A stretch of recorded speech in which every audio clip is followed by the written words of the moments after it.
असदुद्दीन ओवैसी साहब, अध्यक्ष AIMIM के हमारे साथ जुड़ रहे हैं। ओवैसी साहब, वही कातिल, वही मुंसिफ, अदालत उसकी वो शाहिद, बहुत से फैसलों में अब तरफदारी होती है, या असदुद्दीन ओवैसी जी को ही हर फैसले में, हर अदालत के फैसले में अब तरफदारी दिख रही है?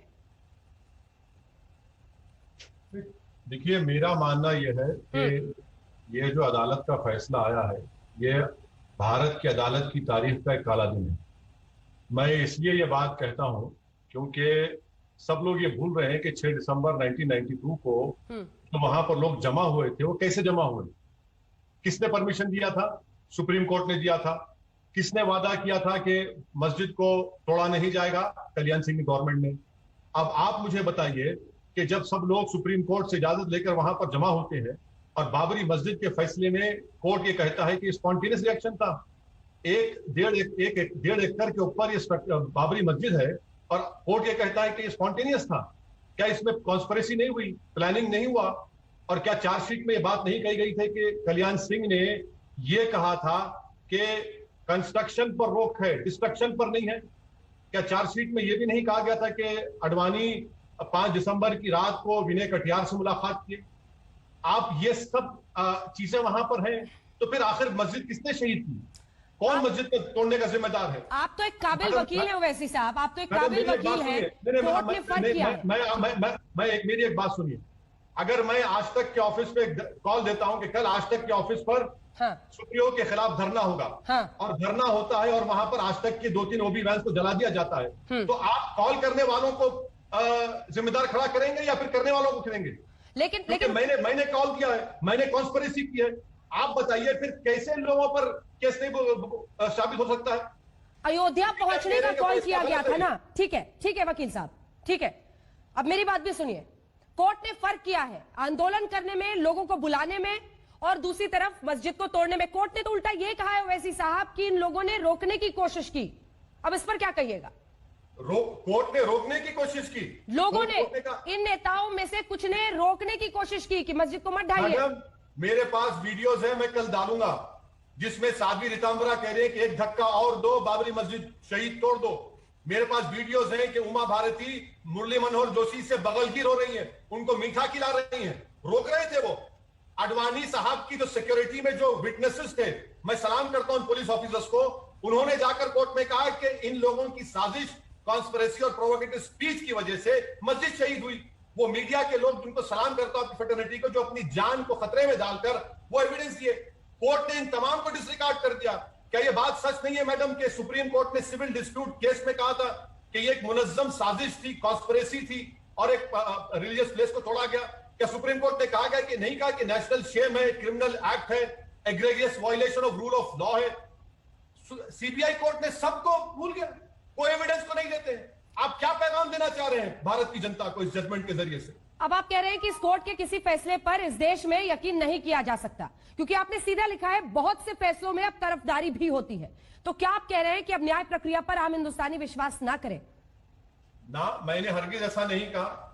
मैंने ये कहा कि ये जो सीबीआई कोर्ट का फैसला है ये गलत है, जिसको अंग्रेजी में कहते हैं एरोनियस जजमेंट है। इसने एविडेंस को देखा नहीं, और जो ये क्यों भूल रहे हैं, बार बार कह रहा हूं कि सुप्रीम कोर्ट ने इजाजत दी थी कार सेवा की, और अगर वहां पर ये लोग जमा थे, इनके प्रोवोकेटिव स्पीचेस की वजह से, इनके प्रोवोकेशन की वजह से वो मस्जिद को शहीद किया गया। ये स्पॉन्टेनियस कैसा? आप मुझे बताइए कि कितने महीने, कितने दिन की प्लानिंग की जरूरत है जिसको कहा जाए कि स्पॉन्टेनियस ना हो? ठीक है, एक सवाल कॉल किया था आवाम को, किसने बुलाया था महाराष्ट्र से, देश के कोने कोने से? किसने बाबरी मस्जिद की ईंटों को लेकर मोमेंटो के तौर पर गए? और एक आज ही कोर्ट में मैडम भगवान दास नाम का एक आदमी है, उस पर एक्यूज है। कोर्ट में जाने से पहले भगवान दास बोलता है कि मैं एडमिट करता हूं कि मैंने मस्जिद को शहीद किया, और बाहर निकलता है मुस्कुराते हुए। इसको इंसाफ कहेंगे आप? इसको इंसाफ कहना तो ही होगी इंसाफ की। लेकिन सर दूसरी तरफ भी तो ऐसे लोग हैं। गौरव जी, इसके बाद में फौरन आ रही हूं एक सवाल लेने के बाद। ओवैसी साहब, इकबाल अंसारी वो बाबरी मस्जिद के पक्षकार थे, उनका मैं आपको बयान सुनाती हूं। कोर्ट ने आरोपियों को बरी कर दिया, ये अच्छी बात है, हम इसका सम्मान करते हैं। सिर्फ आप ही को क्यों पीड़ा होती है? उनको भी ऐसा लग रहा है कि जिनको बरी कर दिया है इसका वो सम्मान करते हैं। वो तो बाबरी मस्जिद के पक्षकार थे सर। तो उसका क्या मतलब? वो तो सिविल डिस्प्यूट में थे, तो क्रिमिनल केस है। अगर किसी की राय हो सकती है तो मैं मान लूं क्या? क्या मैं भूल, मुझे ये बताइए बाबरी मस्जिद किसने शहीद किया, फिर कौन जिम्मेदार है? अगर मैं वहां पर होता मैडम और मेरी जेरे निगरानी वहां पर किसी और इबादतगाह को तोड़ दिया जाता, तो आज तक से लेकर तमाम न्यूज चैनल 24 घंटे दिखाते कि ओवैसी की मौजूदगी में ये तमाम चीजें हुई, उसने भड़काऊ भाषण दिया और वहां पर इस रिलीजियस प्लेस को तबाह बर्बाद कर दिया गया। ये एविडेंस नहीं है क्या? इसका एविडेंस नहीं मानेंगे आप? और हाशिम अंसारी होता कौन है? हाशिम अंसारी सिविल डिस्प्यूट में वो वहां पर पार्टी थे, मगर यहां पर तो इंसाफ का मामला है, क्रिमिनल केस है। अगर हाशिम अंसारी के बेटे कह रहे हैं कि भूल जाए, नहीं भूलेंगे इसको, इतना बड़ा वाकया हुआ, खत्तो गारतगिरी हुई, फसादात हुए, हिंदू मारे गए, मुसलमान मारे गए, लोग अपने औलाद से महरूम हो गए, और कोर्ट कहता है कि स्पॉन्टेनियस था। गौरव भाटिया जवाब दीजिए। जमात का बच्चा भी इस बकवास पर यकीन नहीं करेगा, और इसीलिए हम कह रहे हैं कि अगर नरेंद्र मोदी इंसाफ चाहते हैं तो उनको चाहिए कि अपील करें, सीबीआई को इजाजत दें कि अपील करें, इंसाफ होना चाहिए। शहीद मस्जिद किसने किया? क्या आसमान से लोग आए? क्या जमीन से निकल कर आए? किसने किया फिर ये? ओवैसी साहब, आपके लिए अयोध्या, राम मंदिर, बाबरी पॉलिटिक्स है, सीधा आरोप। नहीं, मेरे लिए अगर पॉलिटिक्स होता मैडम तो मेरे 2 एमपी से 90 एमपी हो जाते, मेरे 90 एमपी से 180 हो जाते, 180 से मेरे 304 हो जाते। मेरे लिए मसला इंसाफ का मसला है। और रहा सवाल के गौरव भाटिया का, भाई ये तो मेरे भाई गौरव, जब आप समाजवादी में थे तो कोई और गाना गाते थे, अब आप बीजेपी में आ गए तो और एक गाना गा रहे हैं, मुबारक हो आपको। आप ये कह रहे हैं कि मक्का मदीना का फतवा, गौरव भाटिया साहब, असदुद्दीन ओवैसी मक्का मदीना के फतवे को नहीं मानता है, और आपको लॉयर आप हैं, फतवे का मतलब ओपिनियन है, और फतवा मक्का मदीना से कौन सा आया? हाँ, एक फतवा जरूर आया था जिसकी बुनियाद पर नरेंद्र मोदी को सऊदी अरब ने अपना हाईएस्ट सिविलियन अवार्ड दिया था। क्या वो भी फतवा गलत था? अब सुन लीजिए, अब आपने मेरी स्पीच को सुनाया, जरा कम से कम झूठ बोलने का सलीका सीख लीजिए। मैंने कहा था कि कोर्ट इसकी इजाजत नहीं देगा। अब कोर्ट का फैसला आया है सिविल डिस्प्यूट का। हमने कहा कि जस्टिस जे एस वर्मा ने कहा था कि supreme court is supreme but not infallible. Supreme court के फैसले से, किसी भी अदालत के फैसले से डिसएग्री करना सुप्रीम कोर्ट की तौहीन नहीं है। अगर होता तो जे एस वर्मा साहब जो रिटायर्ड ये बात नहीं कहते। अब आप मेरे सवाल का जवाब दीजिए। पॉलिटिक्स तो आपने की, पॉलिटिक्स तो आपने की। यही डाइस पर बैठकर साध्वी रीतांबराव ने कहा था कि एक धक्का और दो, बाबरी मस्जिद शहीद कर दो। यही कल्याण सिंह ने क्या क्या नहीं कहा था। अरे आपने इसको इस्तेमाल किया। आपने हिंदू मुसलमानों के लोग मारे गए। आप किस किस बात को कह रहेंगे? कहां रुकेंगे आप? अरे आप गलती करते हैं, मसला आप उठाते हैं, और काशी मथुरा आपके एजेंडे में नहीं है। ये और बात है कि आज कोर्ट ने 1991 रिलीजियस प्लेसेस वर्शिप एक्ट का हवाला देकर उसको खारिज किया। ये भी जरूर बताइएगा कि फिर इस तरफदारी जो आप फैसले में देखते हैं उसके लिए जिम्मेदार कौन है? आपको क्या लग रहा है? क्या जज किसी से ऑर्डर लेकर फैसले लिख रहे हैं? क्योंकि बात सीधी हो ना, फिर साफ हो। हर बार हम कहें कि नहीं ये तो एक तरफा फैसला है, तो कौन जिम्मेदार है इसके लिए? लोकतंत्र, बहुसंख्यक राजनीति, कौन लिखवा रहा है? नाम बताइए, आज बता दीजिए वैसी जी जो मन में है, कौन करा रहा है ये कोर्ट के फैसले? अरे मैडम, जब आपके प्रोग्राम पे आते हैं तो हम अपनी दिल की बात करते हैं, कोई अल्फाज को चाप कर नहीं कहते। अब रहा सवाल ही गौरव भाटिया बार बार स्पीच का हवाला दे रहे। जनाब गौरव भाटिया साहब, 5 दिसंबर की रात को अटल बिहारी वाजपेयी ने कहा था, क्या कहा था? क्या नोकदार पत्थरों पे बैठेंगे, नोकदार पत्थरों पे बैठेंगे, यहां पर गुना होगा।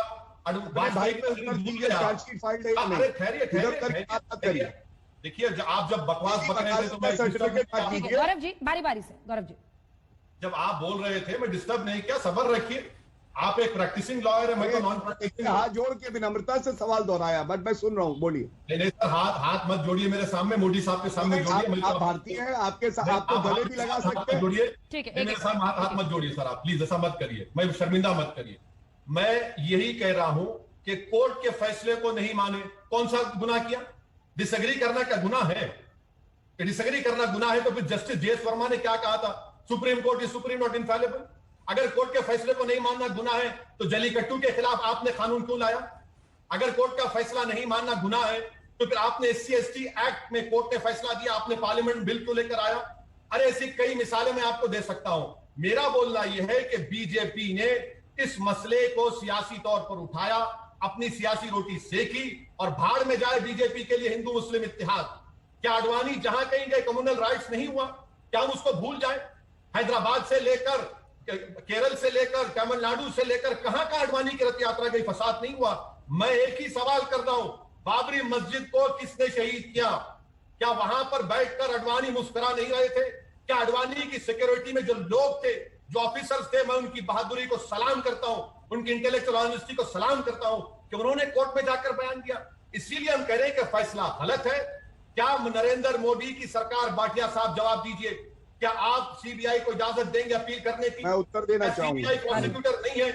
क्या इस मस्जिद की शहादत एक क्रिमिनल एक्ट सुप्रीम कोर्ट ने कहा? क्या सुप्रीम कोर्ट ने नहीं कहा कि calculated act of destroying a public place of worship? क्या सुप्रीम कोर्ट ने नहीं कहा कि क्या सुप्रीम कोर्ट ने नहीं कहा नेशनल शेम है? करेंगे आपकी सरकार ये गलत फैसले के खिलाफ अपील करेगी या नहीं करेगी? ओवैसी साहब सुनिए, ये तो बहुत ही ज्यादा विशफुल थिंकिंग है ना सर, जो आप कह रहे हैं कि ये क्या सीबीआई से उसके खिलाफ अपील करवाएंगे?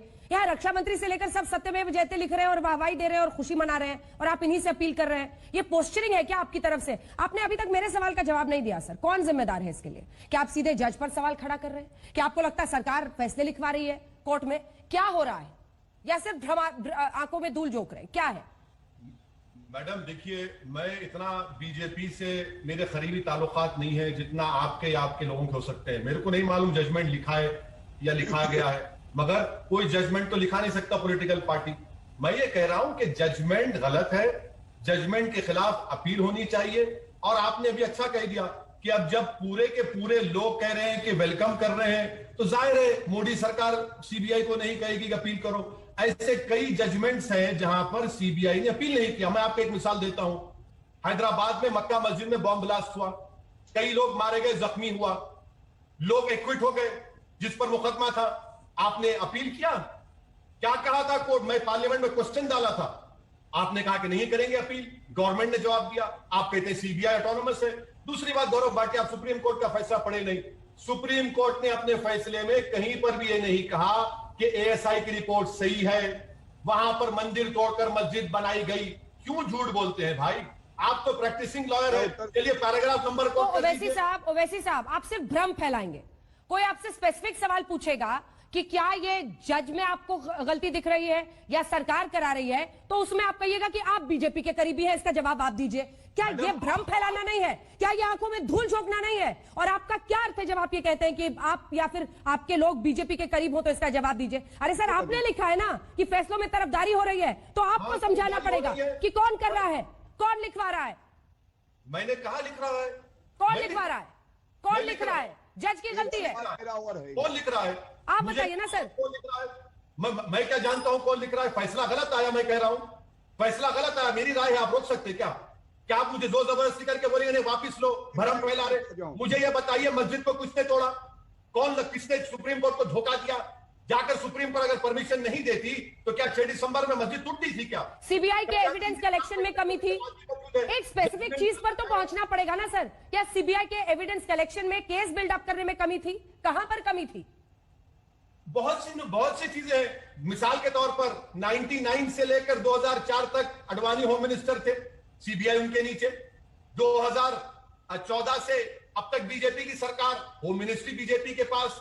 हिंदुस्तान भारत का सबसे सेकंड हाईएस्ट सिविलियन ऑनर किसको मिलता है? अडवाणी को मिलता है, जिसके खिलाफ उस वक्त क्रिमिनल चार्ज थे। अब आप जोड़ लीजिए डॉट्स को पूरे। मैं ये नहीं कह रहा हूं कि जजमेंट को लिखाया, मैं जज के ऊपर भी नहीं उठा रहा हूं। मैं कह रहा हूं जजमेंट गलत है। ये जजमेंट बिल्कुल सरासर गलत है। ये इंसाफ नहीं कर रहा है। 1950 से लेकर 2020 तक बाबरी मस्जिद के मामले में भारत के मुसलमानों से इंसाफ नहीं हुआ, धोखा हुआ है हमसे। ये मैं खुलकर कह रहा हूं आपके सामने। आप पूछेंगे क्यों? मेरी मस्जिद में मूर्तियां रखी गई, मूर्तियां नहीं निकालते। आधे घंटे के ऑर्डर में ताले खोल देते हैं आप। प्राइम मिनिस्टर कंट्री का है, चीफ मिनिस्टर है, मस्जिद शहीद हो जाती है। आप बताइए मुझे। और जो लोग परमिशन लेते हैं सुप्रीम कोर्ट से, वो पूरे के पूरे बरी। तो क्या आसमान से लोग आए थे, जमीन से निकल कर आए थे, जिन्होंने मस्जिद को शहीद किया? इसका जवाब कौन देगा? ओवैसी साहब, वो कह रहे हैं सबको शक की नजर से देखना ठीक नहीं है, कम से कम अदालतों के फैसलों को मानना पड़ेगा। नहीं, क्या आप क्या नहीं माने तो क्या यूएपीए लगा देंगे मुझ पे आप बीजेपी वाले? नहीं मानूंगा, क्या करेंगे? करिए, गोली मारेंगे, मारिए। मेरा राइट है, डेमोक्रेसी में, जमहूरियत में राइट है कि फैसले के खिलाफ बोल सकते हैं और कोई कंटेम नहीं है। रहा सवाल सीबीआई का, मैडम मक्का मस्जिद बॉम्ब ब्लास्ट, आपके अजमेर बॉम्ब ब्लास्ट और समझौता बॉम्ब ब्लास्ट, तीनों के खिलाफ सीबीआई अपील नहीं करती। क्यों नहीं करती भाई साहब, क्यों नहीं करती? क्योंकि अजमेर के ब्लास्ट में 2 आरएसएस के वर्कर्स को कन्विक्शन हुआ, उसमें भी हैदराबाद का लड़का मारा गया। तो हमारा मानना यह है कि सीबीआई इस केस में अपील करेगी या नहीं करेगी। अब बार बार ये बीजेपी के स्पोक्सपर्सन कह रहे हैं कि ठेकेदार, मैं किसी का ठेकेदार नहीं हूं, मैं मुसलमानों का लीडर ना था, ना हूं, ना कभी रहूंगा। हाँ, आप जो पहले पार्टी में थे, मुलायम सिंह यादव जो आपके नेता थे, वो ठेकेदार बने, आप बीजेपी में आ गए। आज आप जवाब दे सकते हैं क्यों आए? क्या आपका बेस्ट आर्ग्यूमेंट है क्या वैसी जी? सुन लीजिए सर, करिए ना, मैं आपको रोक रहा हूं कि मेरी जिंदगी खुली जिंदगी है, खुली जिंदगी है मेरी, करिए ना सर। बोलिए तो पार्टी से निकाल। अटल बिहारी वाजपेयी का स्टेटमेंट चलाऊंगा कि क्या कल लोग दार पत्रों पे बैठेंगे, इस धरती का समताल करना पड़ेगा, वो भी चलाएंगे। चलाइए, चलिए, कौन रोक रहा है आपको? सेना में सैनिकों का मजहब ढूंढना, आपके भाई को लेकर इन्होंने अलगाव पैदा करने के लिए आग लगाने वाली बात का आरोप लगाया। इसीलिए मुझे लगा अगर आप जवाब देना चाहें दे दीजिए। नहीं मैडम, ये तो देखिए, कोई प्रोग्राम मुकम्मल नहीं होता मेरे महबूब का जिक्र किए बगैर। कोई प्रोग्राम मुकम्मल नहीं होता कि बहाओ फूल बरसाओ मेरा महबूब आया है।